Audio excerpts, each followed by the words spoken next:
Hello' everyone, যোৱাকালি মাহঁতৰ ঘৰত এটা খানাৰ আয়োজন কৰিছিলোঁ।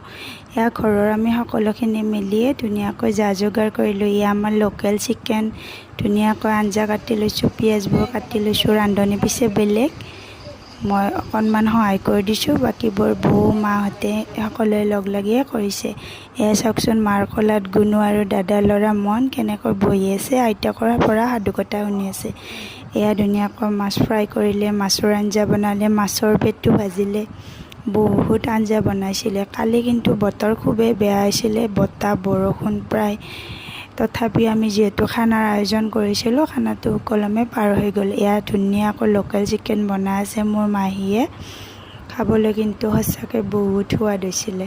জোৰ আঞ্জা এনেও বহুতেই সোৱাদ। তাৰপিছত আহিলে মোৰ মানুহজনৰ কোলাত এইবাৰ দুয়ো উঠি লৈছে।